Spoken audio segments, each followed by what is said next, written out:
My name's Corey Harden. I'm with the RN Coach. You can check me out at the rncoach.com. I'm going to be doing these webinars a little bit more Here we go. often. Arterial blood gases, right? So basically,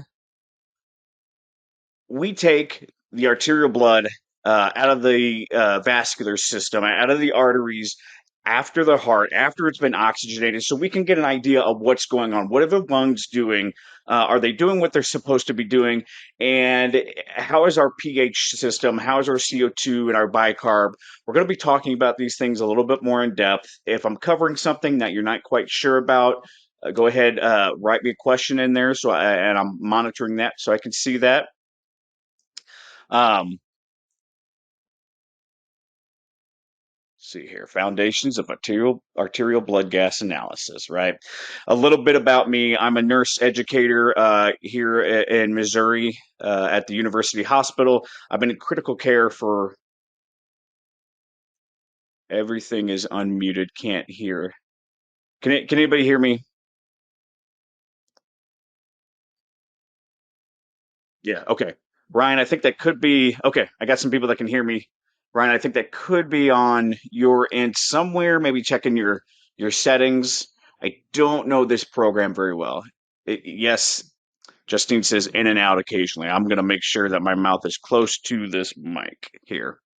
Okay. You just let me know, guys. You pop in and say if I lose you at all or anything like that. I told my kids to stay off the internet while I'm doing this so that my connection's pretty good. All right, so I've been a nurse educator in critical care for over 10 years. I specialize in cardiology, cardiothoracic surgery, and overall critical care medicine with some other things in there. I focus on creating basically content, and my goal is to simplify everything to get a foundational understanding of it. And I think when we leave nursing school, during nursing school, we always ask why, and we get to understand the why behind it. And then when we get out of nursing school, it seems like we're just told this is the way things happen, but we don't know the why behind it, right? So when you ask one of your preceptors, well, why does that happen, or why do we do that? And a lot of times the answers is something like, that's just the way it is, or I'm not sure, or um, a lot of things that are kind of doesn't give us the whole understanding of it. And so for me to learn this stuff, I had to break it down and learn everything about it. And so that's the way I like to teach it. All right, we're going to run through what is on an ABG, the terminology. Okay, so first the ABG, first thing you get is the pH, right? And that's basically the acidity and the alkalinity in the blood. So this is going to be a normal about 7.35 to 7.45 is going to be your normal. Under 7.35, you're going towards acidotic, and above 7.45, you're in the alkalotic state. Okay. Um, and so our body is designed to regulate and constantly try to keep that pH within that normal range so that our tissues, our cells, and everything that goes on in our body so that it starts working and keeps working within a normal range. The PaO2, the next one, or the PO2, depending on what your printout says that you're wherever you work, is the amount of oxygen that's in the arterial blood. We're going to cover these a little bit more in depth. Normal is 75 to 100, but you can go up to like above 300 depending on what the ABG machine reads at your hospital. PaCO2 or PCO2, that's the amount of carbon dioxide in the blood. CO2, right? So normal is going to be about 35 to 45. I remember that range because it goes along with the pH of 7.35 to 7.45. HCO3, that's going to be basically, it's a buffer, right? So that's your bicarbonate. And that job of that is to neutralize the effects of the acid. The normal range of that is going to be 22 to 26 milliequivalents per liter, right? Then you have another, that's your base excess. It's a measure of in a degree of the excess acids and bases in the blood, right? So normal is going to be about +2 to -2. And if you're way negative, that's just meaning you're more acidotic, and if you're way positive, that's going to be more alkalotic. And that's a really good indication of the metabolic components that of your blood rather than respiratory. And then SaO2 is just the percentage of oxygen that is attached to the hemoglobin, or that the percentage of hemoglobin that's fully saturated with oxygen, right? And that's kind of like our SpO2 that's on the monitor. And we're going to like it between a 92 and 100%, more towards a 94 to 100%. Okay. So pH, like I said, we like 7.35 to 7.45, and your body tries to achieve homeostasis constantly. This number is not constant. It keeps moving up and down in micro amounts, but it does keep varying the amount. The body tries to achieve that homeostasis by what we call compensatory mechanisms. And I threw this little chart up to the left. I think it's really interesting. Our blood range is about 7.35 to 7.45. Natural seawater goes a little bit 8. Milk of magnesia, that medication, you're talking about 10.5. Ammonia is 11.2, 11.3. Bleach is towards 13. And when you go acidotic, coffee, I drink a lot of coffee. That's 5. No wonder it's tough on the old stomach there. And stomach acid is all the way down to 1. I thought that was really interesting. Stomach acid all the way down to 1, right? So when we have like gastric surgeries and they have a gastric leak after that, and you can imagine those stomach acids are going into that peritoneal cavity. It can wreak a lot of havoc because it's very, very acidic. So the body uses the respiratory system and the renal system to adjust those pH. We also have a bicarbonate system that regulates itself. That we don't really, our body doesn't have too much effect with that. But the main two things that the body uses to regulate this is respiratory and renal. So the next one's PaCO2. Okay, so this is the amount of carbon dioxide that's going to be in the blood, right? We want a normal range between 35 and 45. And really, you just have to learn and memorize those parameters and that range of 35 to 45. And I just remember it as in, I know my pH is 7.35 to 7.45, PaCO2, 35 to 45. When you think of CO2, think of it as an acid, right? So if I have more CO2, that means my blood is going to try to go more acid. And if I have less CO2, that means my blood is going to go more alkalotic. The higher the CO2, the lower the pH, or the more acidotic, right?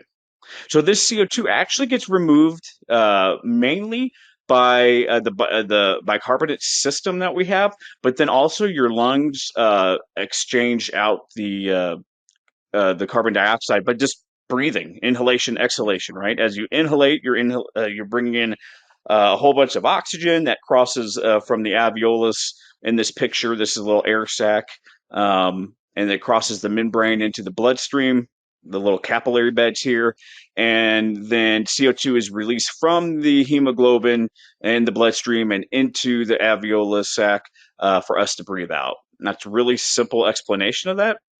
But we affect CO2, and we remove more CO2 by increasing our respiratory rate and increasing how deep we breathe. So those are the two ways that we affect or remove more CO2. Basically, by increasing respiration and increasing how deep we breathe, or tidal volume if you're on a ventilator. Um, so next one is HCO3. So that's sodium bicarbonate. Okay. So HCO3, it basically is that buffer. It neutralizes the effect of acid. So when you think of HCO3, think if I have more of that, I'm going to be pulling my blood more alkalotic. If I have less of it, it's going to go acidotic. Normal is 22 to 26 milliequivalents per liter. And the higher the bicarb, the higher the pH. So that's going to go in the same direction. Okay. And what regulates bicarb is your kidneys. Okay. So what's awesome about your kidneys is that either it needs to pee out more hydrogen and keep more bicarb in the bloodstream, or if it needs to reduce bicarb in the blood, it reverses that and it pees out bicarbonate into your urine and then retains hydrogen ions. Because when you're checking pH, really what you're checking is the amount of hydrogen ions because they're an acid in the blood. Okay. Now your lungs change pH pretty rapidly, minutes to hours. It can change that. But when your kidneys want to change the pH, it can take multiple hours to days. It's very slow. So no rapid changes are going to be happening with your kidneys. And then just keep in mind that if you have acute or chronic renal failure, this is going to reduce bicarb excretion by your kidneys. So if you have a patient that coded, has had hypotension for a long period of time, we gave a whole bunch of medications that's nephrotoxic. May damage those kidneys, and your bicarb may start to reduce and lower because the kidneys aren't able to do their job and either put bicarbonate back into the bloodstream. Um, what's great is that you have CO2 that goes into your bloodstream, and then it attaches to the hydrogen ions, and it actually makes what's called carbonic acid. And then when it gets to the kidneys, your kidneys break that apart into sodium or into bicarbonate, HCO3, and then hydrogen. And then by that, it decides, hey, do I need to put more bicarbonate back into the bloodstream, or do I need to pee out that bicarbonate and not put it back into the bloodstream? So that's kind of how that does that by regulating. So it's important to remember that if you think your kidneys are going bad, pay attention to your pH because it may be dropping. Our next is our PaO2 or PO2, depending on your printout again. So this is the amount of oxygen in the arterial blood, right? So when you breathe in and the oxygen crosses the pulmonary into the pulmonary vasculature, it basically diffuses into the blood system, into the plasma of the blood. Okay, and this is kind of like I have a Coke bottle up here on the right. This is kind of like carbonation diffusing into soda. Okay, so it diffuses into there, and that's what number we get when we're checking that. And the normal is 75 to 100, and it's also considered your partial pressure of oxygen. That can go way up past 300. But we know that too much oxygen can have worsening effects, right? If we have if we're cranking up that oxygen with our patients on the ventilator and they don't need that much, if we're giving them 100% FiO2, then we know that it can damage retinas. It can also cause vasoconstriction of coronary arteries, which in the world of STEMIs and heart attacks, myocardial infarctions, we don't automatically give oxygen anymore like we used to. So if you're learning in nursing school that when you have chest pain, you do MONA, which is morphine, oxygen, nitro, and then aspirin. We don't always do oxygen because too much can actually cause vasoconstriction of those coronary arteries, and then we could further damage the heart. So we know that too much oxygen can be a problem. So we want to keep it right in the range around 100 to 120 millimeters of mercury of that PO2. Okay. So we can obtain an exact measurement of the PaO2 out of the bloodstream by getting our ABG. And then once it is in that bloodstream, we're hoping that it attaches to the hemoglobin, and that increases oxygen saturation. So we've got a PaO2 or an oxy dissociation curve. And the next one is going to be our SO2 or an SaO2. And so this is the percentage of hemoglobin. I had talked about this earlier. That's saturated with oxygen. Normal is going to be 92 to 100%. We want it more up to 100%. The hemoglobin has 4 receptor sites for oxygen. And so once that has 4 oxygen molecules, the hemoglobin can't take on any more, and it's traveling to the tissues to offload that to the tissues at wherever it's going to do that at, right? We also measure this by our pulse ox on the monitor, so we get an idea of what our SaO2 is, but it's not an exact measurement. And when we check in our SaO2, we can also be fooled by this, right? So we can look at our SaO2 and it could be 94%, but the amount of oxygen is not actually 94%. Hemoglobin is not saturated 94% with oxygen molecules because you can have a couple conditions. You can have what's called met hemoglobinemia, or you can have a condition called carboxyhemoglobinemia.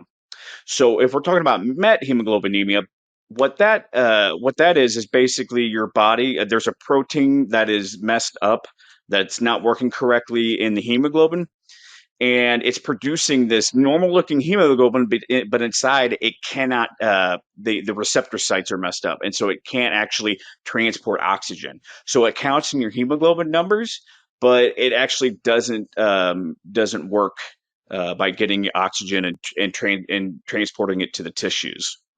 And then this can be developed by different medications, long-term medications.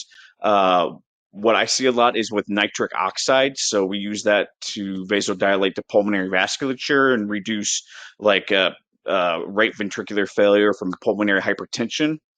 So we'll use nitric oxide, and if you are on that for a long period of time, you can start developing these methemoglobin. And so it looks like your hemoglobin is great, and you're at 96%, but your fingertips are blue and your lips are blue, and that's because you're not actually transporting enough oxygen. It's actually tricking this SaO2 number.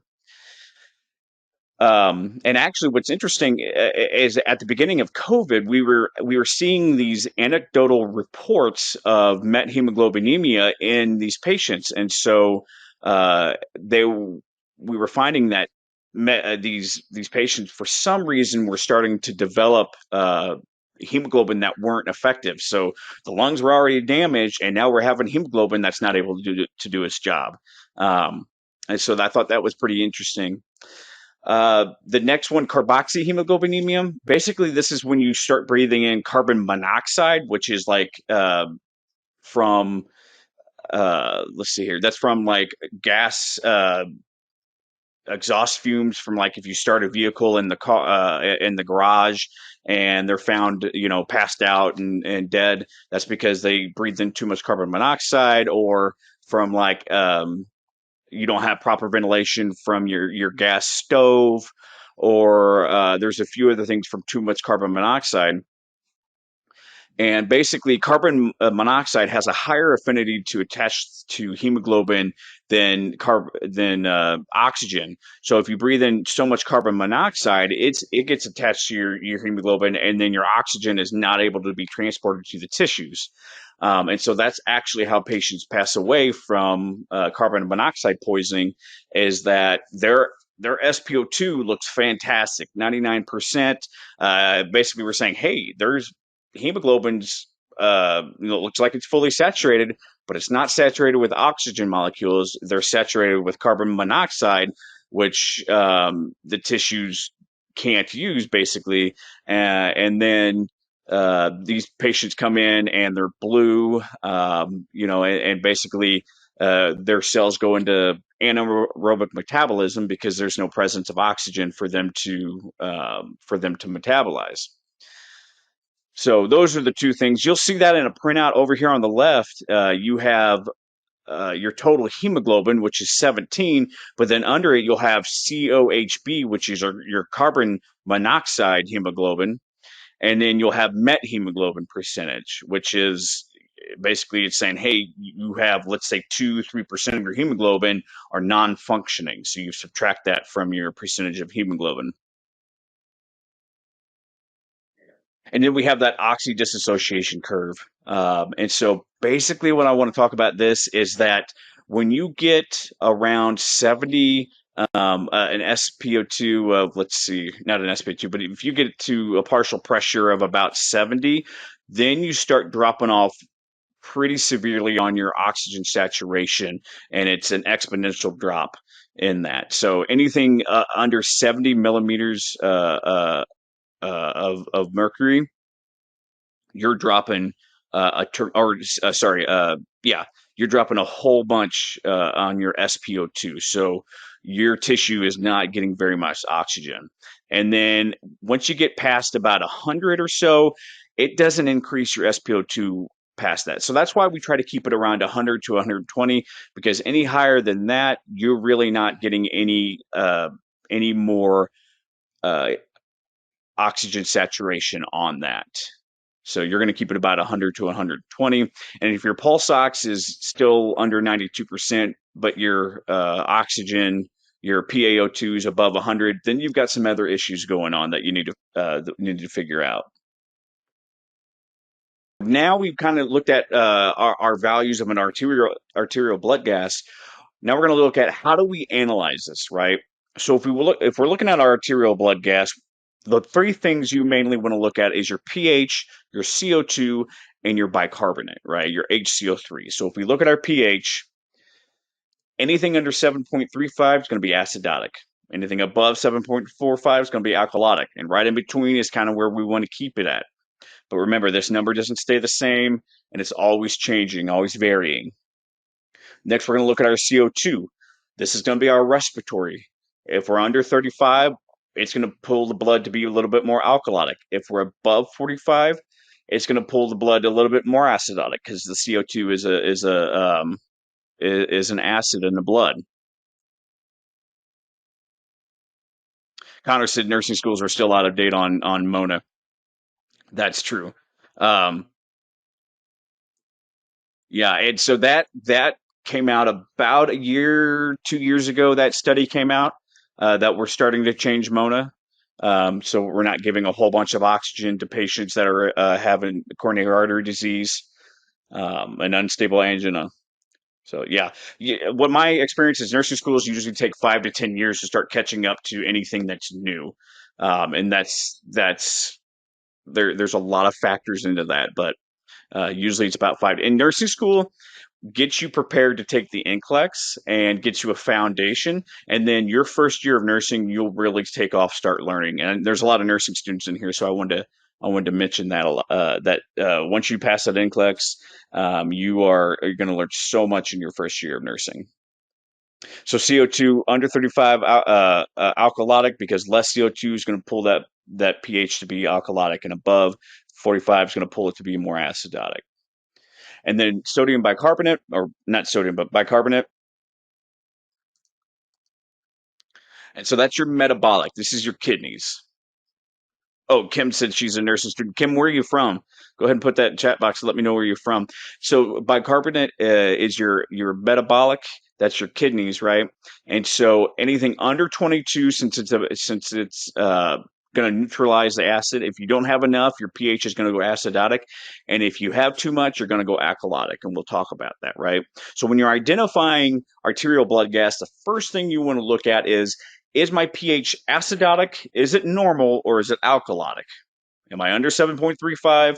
Am I within normal range, or am I above 7.45? Okay. Then the next thing you're going to look at is, what is causing my pH to be out of range? If it's acidotic, do I have too much CO2 or not enough bicarb? If I'm alkalotic, do I have not enough CO2 or too much bicarb? Or too much bicarb. Or let me throw you a curveball. It could be both, right? You could have a mixed alkalosis or a mixed acidosis. Sounds confusing, but when we break it down into a foundation, basically we're just trying to decipher what's going on with our pH, not really what's going on with our systems just yet. And Kim says she's from Fayette and she goes to Central Methodist University. Awesome, Kim. Awesome. Okay. So here we go with our pH. Basically, I'm going to want to know, is it acidotic or alkalotic, or is it normal, right? So we have a pH of 7.32. Is that acidotic or alkalotic?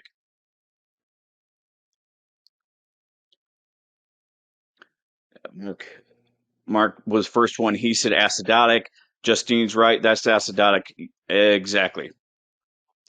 And when we talk about, I didn't talk about uncompensated or compensated, right? So if it's when it's outside normal range is 7.35 to 7.45, that's going to be considered uncompensated.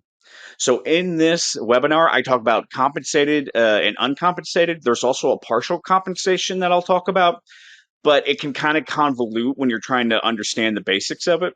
So I don't really hit on that too much.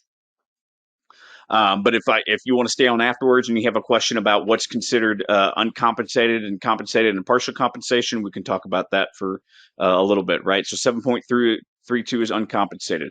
My next pH, I got a 7.55. Is that uncompensated acidosis or uncompensated alkalosis? Or is it normal? Alkaline. Chloe is right. Alkaline, uncompensated alkalosis, Mark. Yes, you guys are exactly right. We are in an uncompensated alkalosis for that one. All right, then I've got a 7.01. Jacob's a little bit late on the trigger. But you're right, uncompensated alkalosis. So now with 7.01, am I acidotic or am I alkalotic? Am I compensated or am I uncompensated?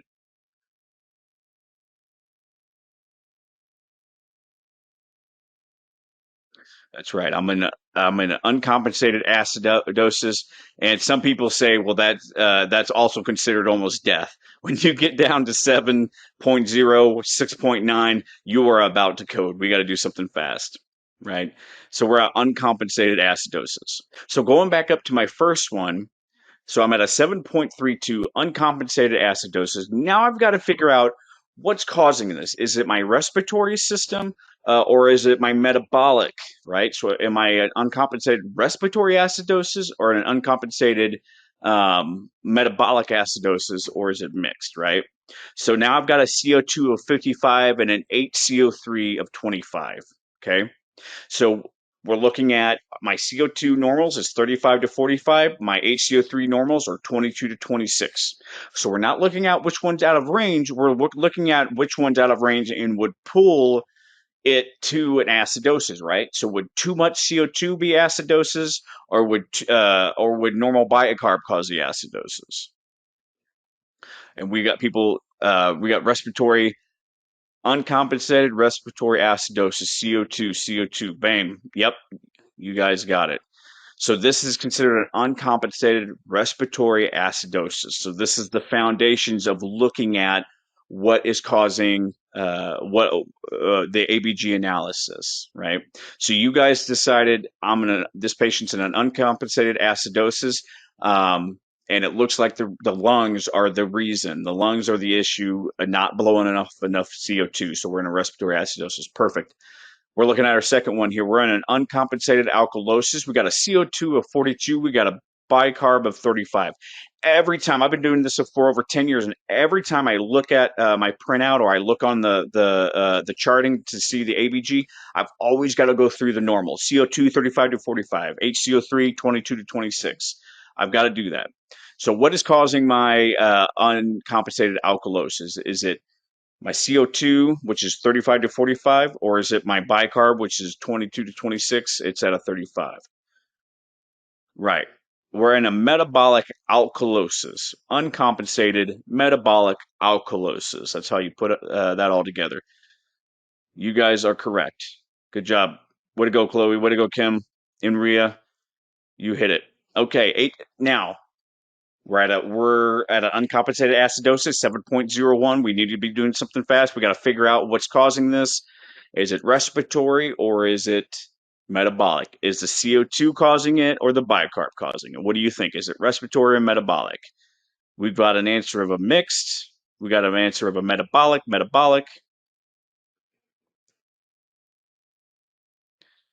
Jacob says both. Jacob is my nurse, so I hope he's not wrong. Let's see here.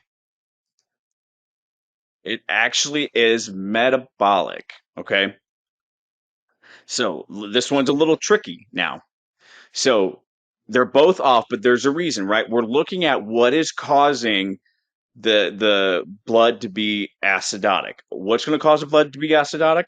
Either too much CO2 or not enough bicarb. Okay. So when we look at this, we look at, hey, the CO2 is off, but it's normal 35 to 45. So that's not going to cause my pH to go low. Well, let's look at bicarb. Whoa, my normal bicarb is 22 to 26, and I'm only at a amount of 10. That's not enough, but that's way too low. That's causing my pH. We're actually in an uncompensated metabolic acidosis, But so why are my CO2 at a 28? Because the lungs are trying to compensate, right? So if we had a picture of this patient, his respiratory rate may be 40, 45, and just going to town trying to blow off all that CO2 to compensate and to get that pH back up. Does that kind of make sense on looking at these and deciding what is causing my pH to be off, and then what is if we're compensating or not, right?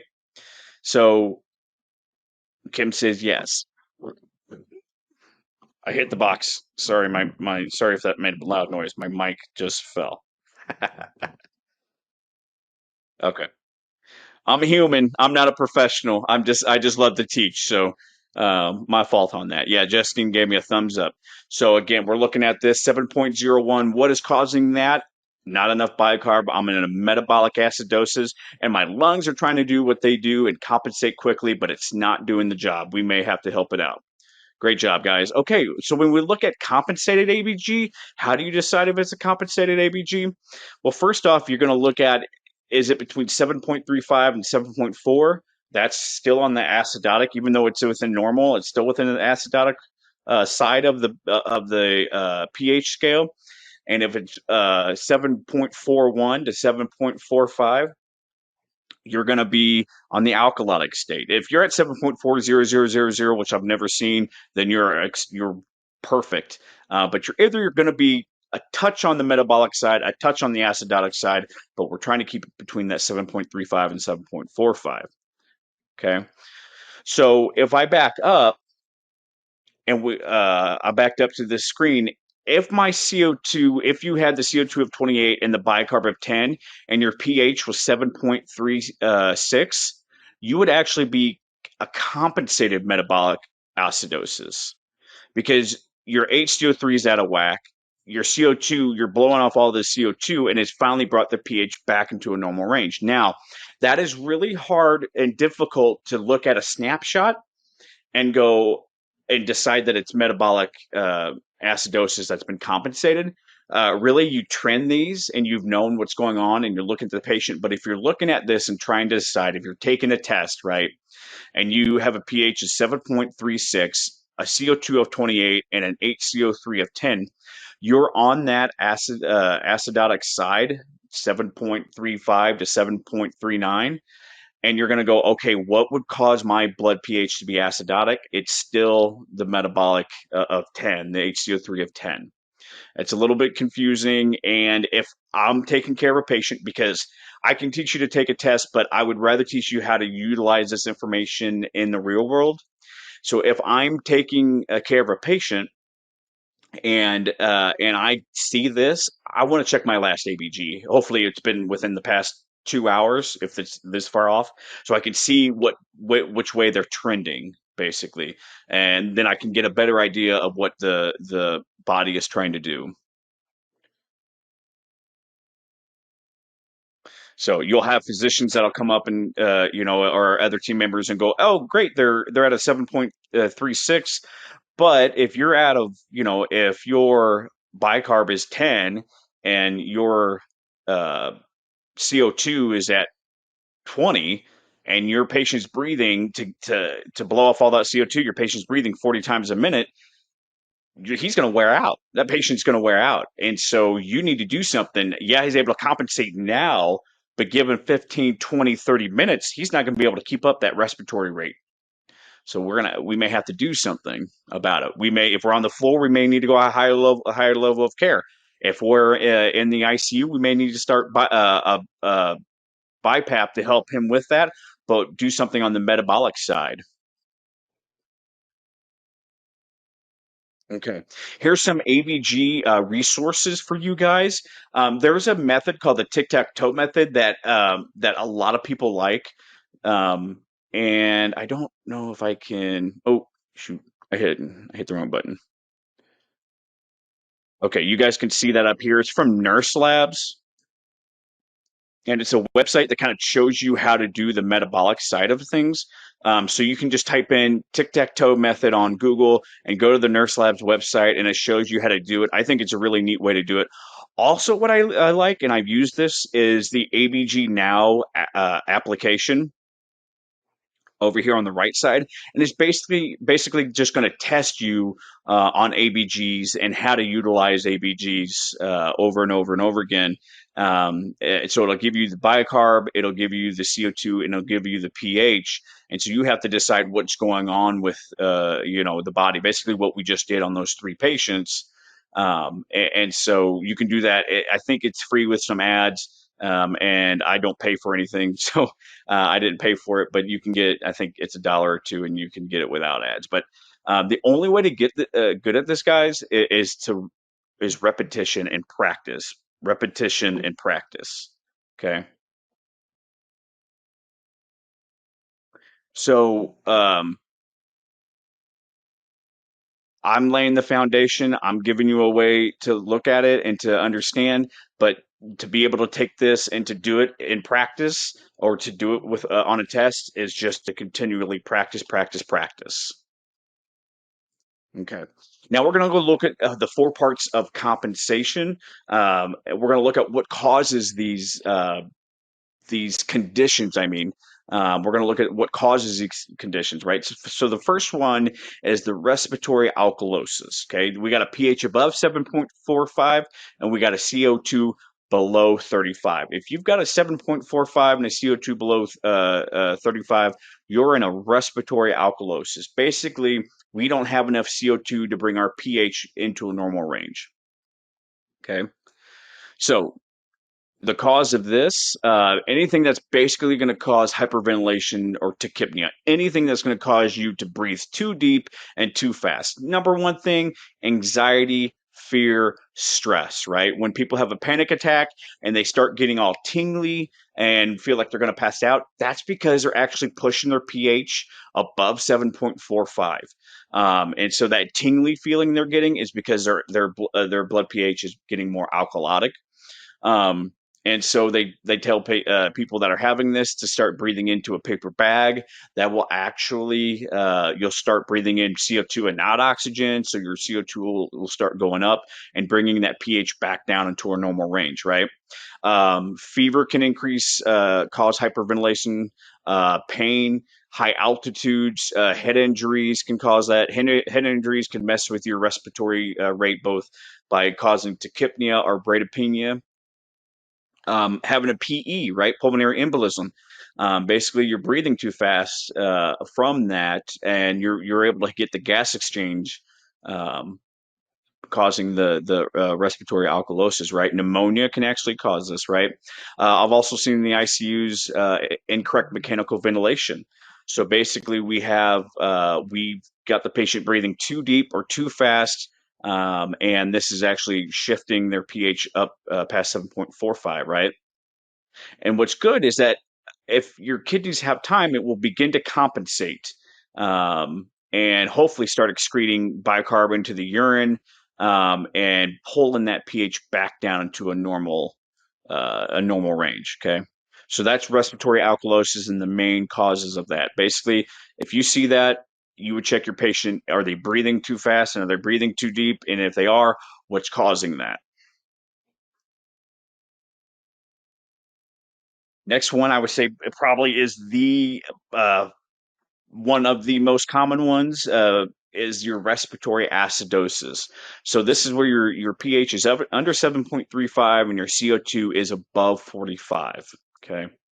Um, so this is caused because your kidneys are not your kidneys, sorry, your lungs are not able to blow off enough CO2 to get that pH into a normal range, right? So this is caused a lot by our patients that are in COPD. Um, they have COPD. They're going to come in with CO2s when they have a COPD exacerbation. They're going to come in with CO2s of 60s, 70s, 80s, 90s, and it's going to be pushing that pH down, and they're going to be they have respiratory acidosis. Other causes, bradypnea. Something's causing them to breathe way too slow, right?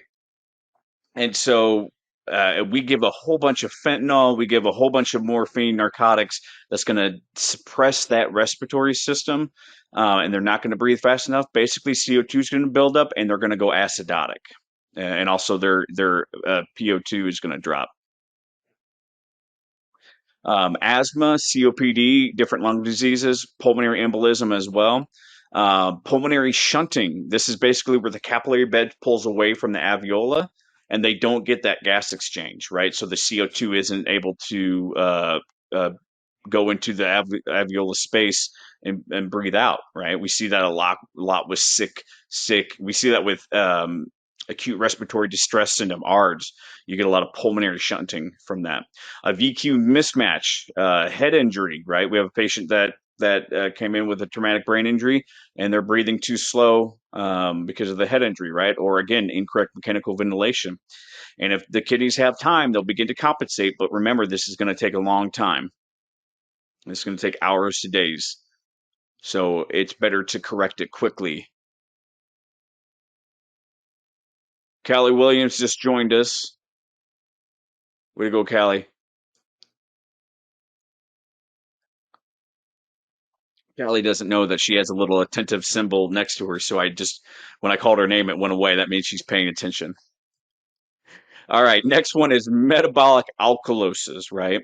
And so this is basically your pH is above 7.45 and your HCO3, your bicarb is above 26, right? So normal is 22 to 26. We kind of already talked about that. Um, and so this is probably the more rarer of the conditions. You'll probably see this less out of all four. And this can be caused by vomiting, and you're vomiting all the acid and whatnot out, and too much NG suctioning, and that's actually can pull your pH above 7.45. Right. The main cause of this that I see is large diuretic therapy, which you're peeing out too many hydrogen ions with that, and you're also dropping your potassium, and potassium is actually an electrolyte that's an acid. And so with that, you're going to have metabolic alkalosis. And actually in our ICU, just the other day, we had a patient that was in metabolic alkalosis and their pH was 7.6. And we looked back and they'd gotten large amounts she was in congestive heart failure. We gave large amounts of diuretics. And her potassium was chronically low into like the 2.5, 2.6 range. And so normal is about 3.5 to 5 on that. And so the combination of those two things was causing her to have metabolic alkalosis. Um, with thankfully, the alkalosis wasn't bad enough where it was causing issues with her. Right. You can also have large blood product transfusion can cause metabolic alkalosis, and too low albumin and phosphate can actually cause that. Um, and so the lungs, if you're in metabolic alkalosis, the lungs will identify that quickly, and you'll begin to compensate by breathing slower and less deep, and you'll do this unconsciously by and try to retain that CO2 to bring that pH back down into a normal range.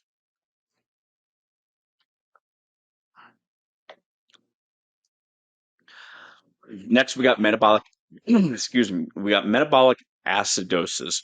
So this is when your pH is under 7.35 and your HCO3 is low, your bicarb is low, and so it's going to be below 22.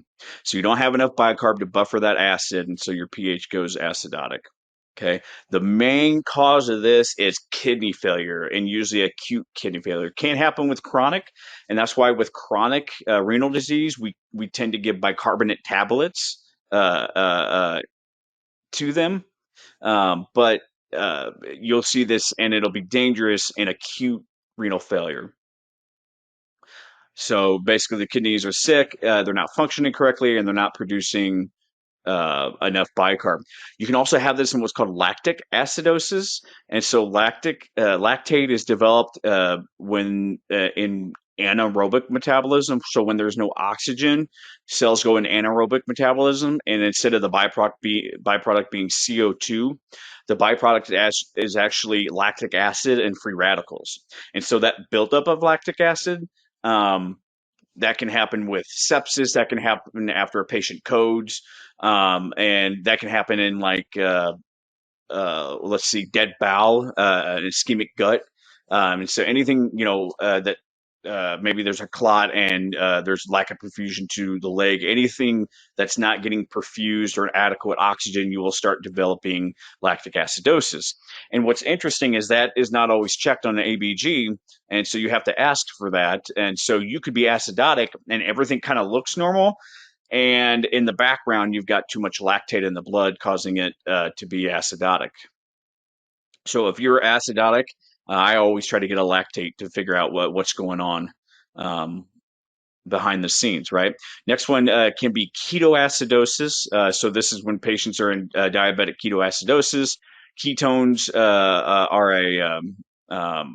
an acid, and so that can pull the pH down under 7.35. Different toxins, salicylates, ethanol, too much alcohol can actually cause you to go metabolic into a metabolic acidosis, right? So if you see anybody that's passed out drunk, and they're on the ground and they're just breathing like 35, 45, just like in and out breathing, that's because they're actually trying to blow off CO2 because they're in a metabolic acidosis. So, and too much alcohol poisoning, you run into a lot of issues. Methanol, formaldehyde, ethylene glycol, which is an antifreeze, sulfates, and actually metformin overdose can cause you to go into metabolic acidosis. So that's important to know, right?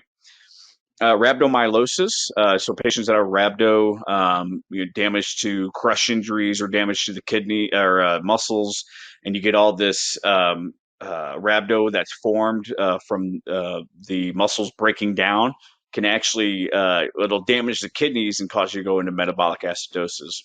Infections, iron, and actually too much diarrhea.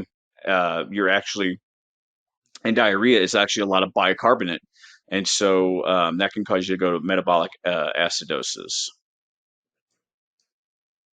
And so if you're in metabolic acidosis, the lungs will figure this out quickly, hopefully, and you'll begin to hyperventilate and become tachypnic to try to blow off that CO2 and get our pH back down into a normal range, right?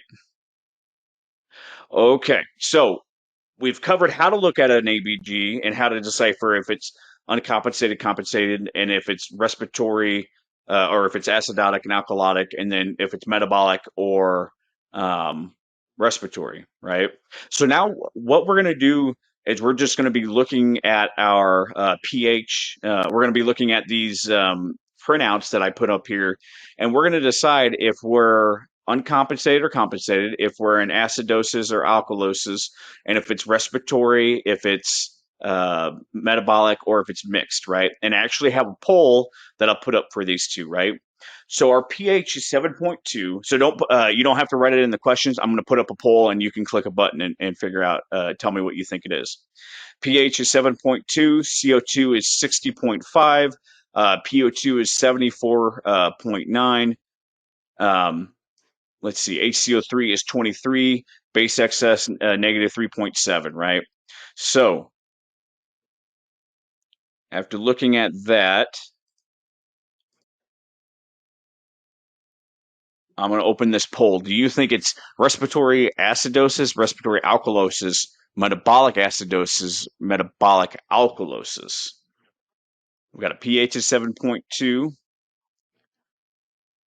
So I'm going to tell you that that's uncompensated. It's outside the normal range.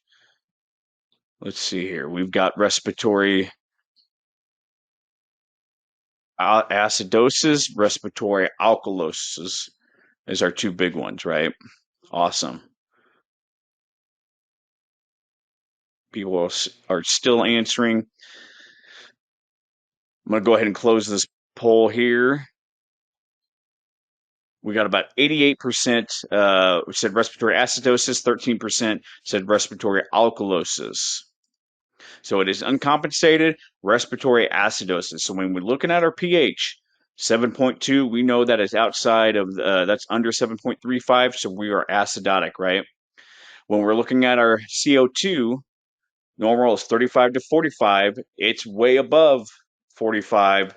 It's going to pull the blood to be acidotic. We're going to look at our HCO3. Normal is 22 to 26. It's within normal range. Our CO2 is causing the pH to be out of normal range. So that's going to be uncompensated respiratory acidosis. Okay. Now the question is, great, we figured this out. Are the kidneys starting to work yet? Not really, because your bicarb should be going up after a while. So you'll see bicarb starting to go up if we trend these and the kidneys are able to do what they're supposed to do, right? So the question is, what should we do, right? So I'm going to ask you guys, what do you think we should do in this state, right? Is the patient intubated? Are they not intubated? What do you guys think? People that don't work, people that are not nurses yet, I don't expect you guys to know this right off the bat. Um, Connor said BiPAP. Justine said if they're intubated, increase minute ventilation. Exactly. Control the respiratory rate. Put patient on BiPAP. That's yes, exactly right. Let's see what I wrote. Basically, you guys identified that hey, we need to blow off a little bit of CO2 here. Okay. So increase that respiratory rate if they are intubated, right? On BiPAP, a little difficult to do that. And then if they're not intubated, it's difficult to say, hey, why don't you breathe a little bit faster? Because we can think about it for a little bit, but then it becomes subconscious. Um, and so there's something wrong with their lungs, and so we need to do something about it. Can we increase inspiration time? That's that minute ventilation. Basically, minute ventilation is the how deep you breathe in combination with how fast you breathe. So that's minute. That's a quick understanding of minute ventilation that Justine had kind of talked about, right? If they're not intubated, should we do BiPAP first, or should we go to intubation? I would see what BiPAP does with this patient, but he's at 7.2 already, so I'm kind of worried a lot more needs to go into the picture to decide what to do, right? Do we wait for the kidneys to compensate on this? Absolutely not. They're going to take way too long. Yeah, Cassie said, no, that's exactly right. They're going to take way too long. We need to do something now. We need to fix the lungs on this situation. All right, here's our second scenario. pH is 7.48, CO2 is 30, PO2 is 299, HCO3 is 21. And then you've got your base excess of -2, right? Which, when we're trying to decide with our ABG analysis, we don't need to look at PO2 right off the bat. Going to be very important, but that's not going to tell us what's going on with the pH. And base excess is accumulative for metabolic, but it doesn't really tell us exactly what's going on. So we want to look at our pH or CO2 and our HCO3, right? We got a pH of 7.48, CO2 of 30, and HCO3. So I'm going to pull up this poll here and then launch that. Okay. So you guys tell me what you think is going on. Are we in respiratory acidosis, respiratory alkalosis? Are we in metabolic acidosis or metabolic alkalosis? We have a close race here between respiratory alkalosis and metabolic alkalosis. Very good. Okay, so you guys have identified we're in alkalosis because we're above 7.45. We are uncompensated in that. Okay.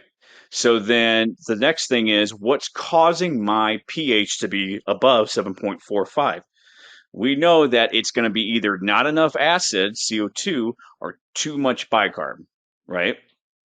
Our CO2 is normal is 35 to 45, and so that's low. So that will cause us to go a little bit alkalotic. Our HCO3 is 22 to 26, so that's not enough bicarb in there. And so actually, that is actually starting to compensate. Okay, so the answer is it's an uncompensated respiratory alkalosis. The cause of this is my respiratory alkalosis, and the patient's probably been in this for a little while because my kidneys are beginning to compensate. And basically, they're peeing out bicarb so it doesn't go into the bloodstream and it doesn't push that pH up higher. It's trying to get it back into normal range. Okay, okay. Um, let's see here. What should we do? What do you think we should do? Should we wait? Should we see what happens in an hour? Should we try to fix this CO2 of only 30? Are they breathing too fast? What's going on? What do you guys think? Should we wait or should we do an intervention? That's kind of hard to say.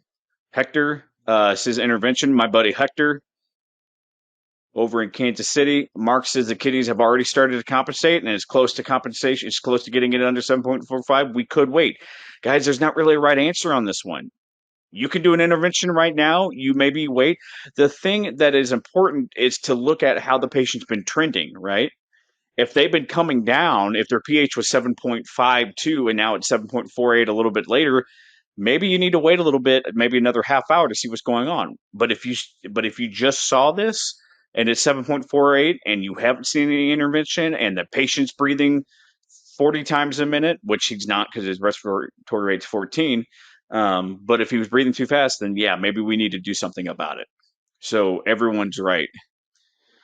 So maybe we need to, if the patient's intubated, decrease rate from 14 to 10, decrease volume, or maybe decreasing and definitely bringing down the amount of FiO2 and oxygen. That's at sitting at 299. That's way too high.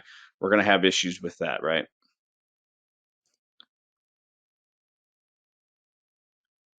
All right, our next scenario. You guys are doing really, really well at this. pH is 7.18, CO2 is 58, PO2 is 64, bicarb 21. Base excess, -6, right? I've said that's kind of fast. Look at that. Let me know. What do you think it is?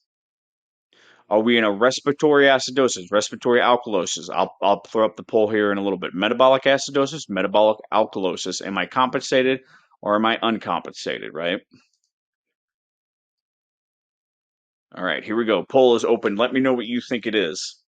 While you're checking on, looking at that, Hector, how are you doing, buddy?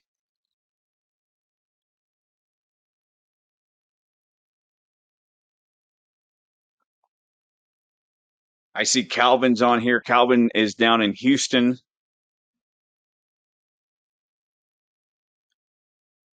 Calvin is my was one of my previous bosses and a really good one at that. All right. So 93% said respiratory acidosis, and then 7% said metabolic alkalosis. Okay. So we know it's uncompensated. And then we're actually in a mixed acidosis. I didn't give you guys that option. I kind of tricked you on that one, right? So let's look at this. Our pH is 7.18, right? What is causing my pH to be too low? Justine said, I almost messaged you and said, hey, it's mixed, and you didn't give me that option. That would have been, I would have done that too. Um, so my pH is 7.18, CO2 is 58.7, right? And bicarb's 21. What's causing my pH to be way too low, right? CO2 of 58, but also because I'm under 22, I'm actually don't have enough bicarb in there. So actually I'm in a mix. Now the main problem, if I was looking at this, yes, lungs. Hector says CO2. But also I don't have enough bicarb in there, so my kidneys aren't producing enough. So this would actually be considered um, a mixed acidosis, both respiratory and metabolic. When you see this on a patient, that patient's really sick because their respiratory is not able to compensate, and their kidneys and metabolic is not able to compensate. So, what do we need to do about this? We need to act fast with the pH of 7.18. We need to correct that quickly. Okay, so if they're intubated, uh, increase respiratory rate, increase O2, and give bicarb. I put a question by that. Do we give bicarb? Hector says I would give bicarb in this event. Um, so previously we always gave bicarb in this, and I still am of the old school of doing that. There's actually some new studies that are coming out that bicarb has no yeah, that good point, Connor. I'm going to get to that just here in a sec. That bicarb doesn't actually like a bolus of it doesn't actually change the pH that's in the cells, just in the blood, and it actually doesn't fix what's going on. And there's no some of the anesthesiologists and physicians I've talked to says there's no actual evidence that it works or whatnot. I I'm not with that yet, because I know that if your patient needs inotropic support, so an inotrope increases contractility, and if your pH is acidotic, your beta receptors in your heart don't work very well, and so your inotropes don't work very well. So if your patient has a good heart and you don't need inotropic support, then maybe not bicarb, right? And maybe not giving bicarb until you start having arrhythmias and issues with that. But in my role with cardiovascular, I've had patients that are on, epinephrine, dopamine, dobutamine, and they start going acidotic, and I start having to increase my inotropes, and there's no effect. I'm not getting any increase in my stroke volume or cardiac output and contractility. And so I get an ABG and realize they're very acidotic. So I fix that with some bicarb from an order from the physician. So possibly give bicarb. Now, Connor said that giving sodium bicarbonate will eventually turn into carbonic acid. So that is true, right? So when you give bicarb, once that hits the bloodstream and it actually starts to break up and it starts to split into carbonic acid and hydrogen. Um, no, carbonic acid, sorry. And then it actually changes over into CO2. So by giving bicarb, you will eventually raise your CO2. So you have to be able to blow off that CO2, right? So just know that if I'm giving a bolus of bicarb to correct my pH, that my HCO3 is going to go up, but eventually my CO2 will go up if the lungs aren't able to breathe that off. Okay. Great point, Connor. Justine says, we see this all the time. People fail to correct the acidosis and continue to give drugs and going through the roof with their epis, with their dopamines, with that inotrope, and Levophed at higher amounts has an inotropic agent to it, beta response, and you give that medication and it's not working, and that's because you haven't corrected the acidosis. So, Justine, I'm with you on that of correcting that. There are now some studies coming out that we don't need to give that bicarb, but I think that's in certain situations, and I think more evidence has to come out before we start changing that.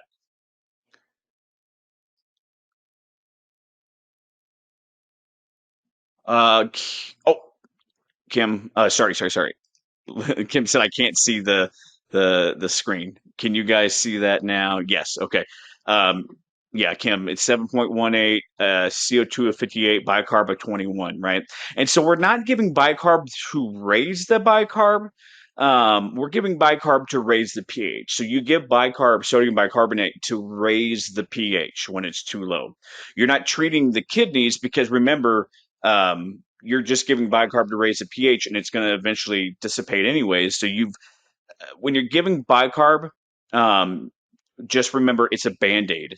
It's a bridge to do something else. You've got to do something else because it's not gonna maintain that pH. You've either got to figure out how to fix the kidneys by doing something, maybe increasing cardiac output and getting more blood flow to that. That's in a whole different webinar. Or maybe we need to do a bicarb drip, or we get the patient on dialysis quickly, and that's going to correct it. Just okay. All right, here's my next one. Yep, you're welcome, Kim. We're at 7.26, CO2 is 43, PO2 223, bicarb is at 19. That's what I care about when I'm looking at an ABG right off the bat. And I'm not going to give you guys too much time to look at this and to think about it. I want you to tell me right now, is it respiratory acidosis, respiratory alkalosis, metabolic acidosis, or metabolic alkalosis? And if you think it's mixed, go ahead and hit me a message and say, hey, I think it's mixed acidosis. Okay, guys, I'm going to look at here. We got 75% of said it's metabolic acidosis and 17% says respiratory acidosis. 8% said it's respiratory alkalosis. They probably hit the wrong button I don't know if you can change it or not. Let me close that down so that you can see it, right? So we are in an uncompensated metabolic acidosis, right? So I'm under 7.35, so I'm acidotic. And then what is causing my acidosis? Let me look at my CO2. Normal CO2 is 35 to 45. I'm within normal, right? If it was causing that, it would be high, and it's not. Let me look at my bicarb. Normal is 22 to 26. It's low, means it's not got enough, doesn't have enough bicarb into the bloodstream. And so that's what's causing it. It's a metabolic acidosis. And I put on here CO2 may be beginning to adjust, right? Maybe it's getting up toward that normal range, right? What's my respiratory rate? Am I blowing off more, or if I am I blowing off more CO2 and it's dropping that CO2 down? Hector says, give fluids. Hector, this is not a fluid study. This is not a fluid webinar. That'll be another one. And so my questions, what should we do about it? Should we adjust the vent? Should we give bicarb in this event? If I'm looking at this and I don't know a lot about the patient, I'm going to adjust the vent. If the respiratory rate is only 12 and the tidal volume is 650, which is a pretty decent amount, I'm going to increase my respiratory rate, which will increase my minute ventilation, and hopefully to blow off that CO2, increase tidal volume, what Hector said. You could do that, increase respiratory rate, and hopefully that'll blow off my CO2 and get me back into a normal range. Would I give bicarb in this instance? It's going to be physician dependent in this one. I think I got a lot of room on my CO2 with a respiratory rate of only 12. I think I can go up a little bit, and that's going to bring my pH back into hopefully a normal range. But there's a lot of different scenarios, a lot of different reasons, and a lot of different physicians out there and practitioners with why they do what they do. Um, and so I think I can go up with my vent and bring that in normal, but bicarb, if someone said bicarb, I don't think that would be out of normal. Yeah, just blow. I say vent, blow off more, but and remember, it's only a band-aid if you're given bicarb. Okay, let's go to our next one here. We got a pH of 7.2, CO2 is 52, PO2 71, HCO3 is 20.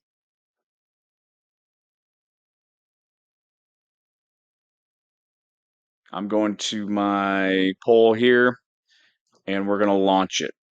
Am I respiratory acidosis, respiratory alkalosis, metabolic acidosis, metabolic alkalosis, or am I in a mixed respiratory and metabolic acidosis?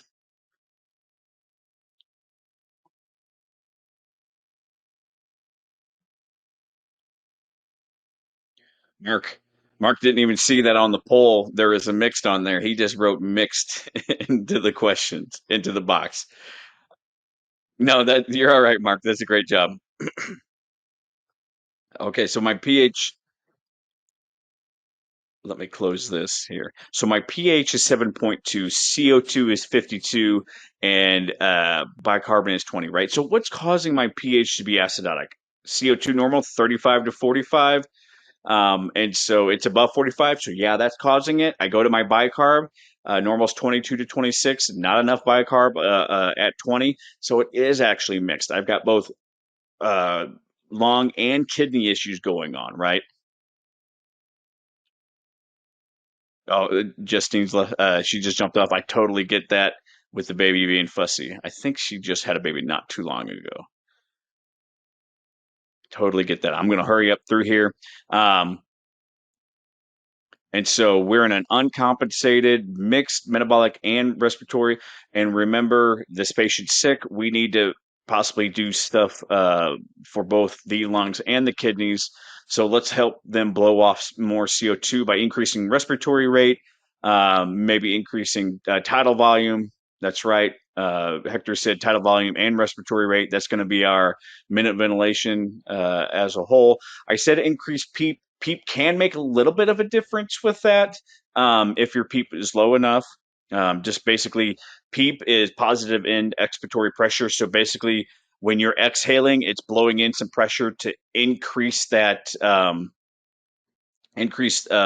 the pressure in the lungs to keep that alveola the sacs open so that your next inhalation is a lot easier and can get more air in there. So you can see PEEP can actually make a little bit of a difference, but not too much. Hector said APRV settings, which is on ventilator settings. Maybe we'll do a webinar on ventilator settings. Great job, Hector. I'm proud of you. And then maybe bicarb in this instance, but I think we need to affect CO2 first to see where we go, and then bicarb if the pH continues to drop. Bicarb is going to be a backup Band-Aid situation that maybe we need to be going towards dialysis. All right, we got a little bit different of a view over here. I pulled this one off of the charting so that we could actually see what it looks like if you've got this type of charting here, right? So our respiratory rate, our pH is 7.39. Our CO2 is 52. Our PO2 is 65. Bicarb is 31. We got a base excess of 6. And so, I already put that on the scenario here. So I'm actually not going to give you guys an option to do a poll because I failed to remove those. So this patient is in a compensated respiratory acidosis. So yeah, Hector says compensated. That's exactly right. He is compensated because he's within 7.35 to 7.45. And so how do we know it's a respiratory acidosis, right? Well, we know it's acidotic because it's between 7.35 and 7.39. So it's within that normal, if it was 7.4, then he's not acidotic. He's going alkalotic, okay? So if we, what would cause that? Well, our CO2 is out of range. So we're above normal 35 to 45. We're above 45, so our CO2 is 52. And then our HCO3 is 22 to 26. So he's actually, the kidneys have compensated and produced enough bicarb to bring that pH back into a normal range. So which one's causing the pH to be acidotic? Normal is the CO2. So nothing we need to do on this one. We need to watch it because he is out of range on his CO2 and bicarb. So maybe we need to do something to fix the CO2. Or maybe we need to watch it for a little bit and get serial ABGs on this patient. But with a PO2 of 52 and my pulse ox is only at 91, I'm going to give more oxygen on this patient. Okay, a few left. We got a pH of 7.030. We got a CO2 of 52, PO2 of 78, and a bicarb of 13. I'm going to open my hole here. Let's see here. And I'm going to launch. Poll is open. Let me know what's going on. Is he respiratory acidosis, respiratory alkalosis, metabolic acidosis, metabolic alkalosis, respiratory and metabolic acidosis?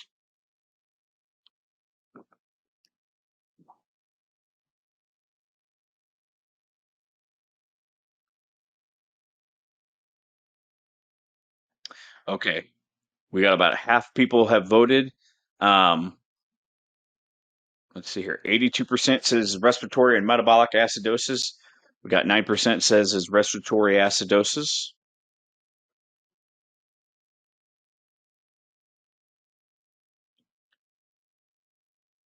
So it's an uncompensated, and we're in a mixed. We're in a respiratory and metabolic acidosis, right? So we're at a 7.03. We're acidotic. We look at CO2, normal is 35 to 45. CO2 is too high. That's causing us too much acid in the blood. That's causing the pH to go down. Let's look at our bicarb. Normal is 22 to 26. Not enough bicarb in the blood. It's under 22, so that's also causing the pH to go acidotic. So this guy's mixed, very sick, and we need to do something quick because he or she's got no compensatory mechanisms left. Right. So what should we do on this patient? We should definitely be giving bicarb in this situation with a pH of 7.0. We need to do something with his, if he's not intubated, maybe intubate him and get him respiratory support so it can blow off some more CO2. Increase respiratory rate and PEEP if he's already intubated and tidal volume, and then give bicarb quick, probably a bicarb drip, starting dialysis on this patient pretty soon if the kidneys aren't working. So we're seeing a trend here, right?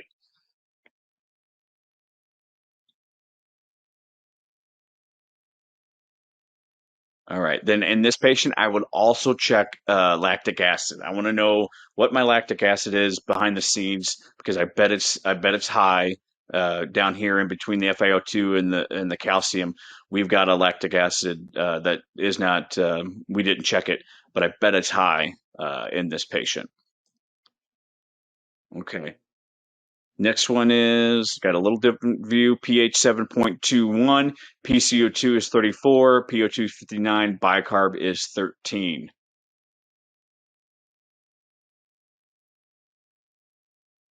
I'm going to go to my, let's see, polls here.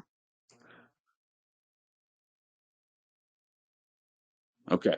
Go ahead and let me know what you think it is. 85% think it's metabolic acidosis, 15% think it's respiratory acidosis. Let's take a look here. We're in an uncompensated metabolic acidosis. Our pH is 7.21.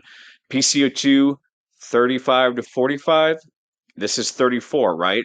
If my CO2 is low, it's an acid.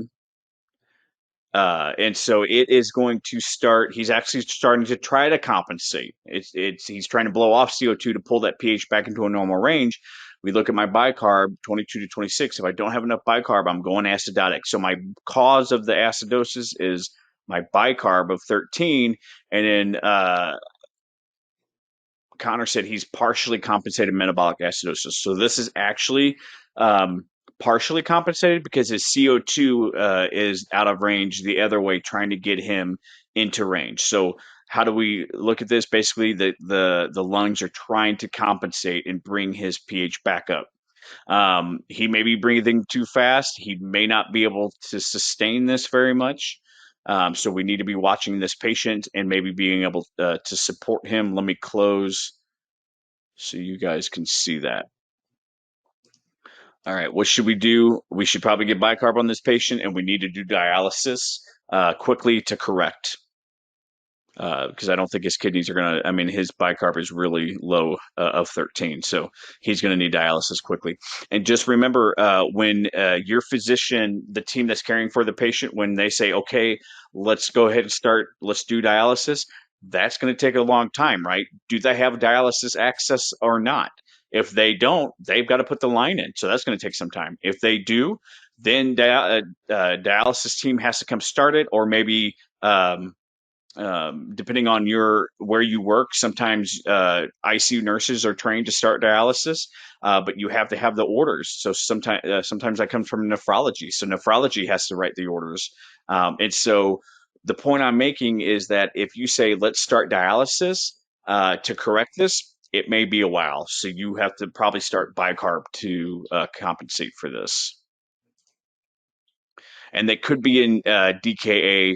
So let's get a blood glucose because this can look like a DKA. I don't have an anion gap on here at all, and I don't have a glucose. Oh, I do have an anion gap of 43. So yeah, could be in DKA, I guess. All right, we got a pH of 7.49. We got a PCO2 of 42. We got a PO2 of 88. Got a bicarb of 32. And a base excess of 9. So if I bring this down and I launch that, what do you guys think it is? Respiratory acidosis, respiratory alkalosis, metabolic acidosis, metabolic alkalosis. Okay, we've got 91% says metabolic alkalosis. That is correct. So he's uncompensated metabolic alkalosis. I'm at a 7.49, normal is 7.35 to 7.45, right? So I'm above, I'm in an alkalotic state. PCO2 is 42. And so normal is 35 to 45, so that's not causing my alkalosis. And bicarb is 32, normal is 22 to 26. Too much bicarb in the system is causing me to be alkalotic. This can be from too much diuretics, low potassium combination with that. All right. So what should we do? Should we wait? Right? Respiratory will start, hopefully will start to correct. We're only at a 7.49.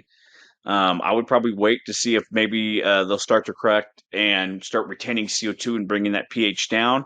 But also, we need to identify why is the patient metabolic alkalosis? Are they vomiting way too much? Do I have NG suction continually and pulling out a lot of gastric contents?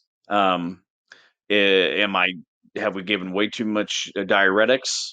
And then we need to be correcting this. Okay.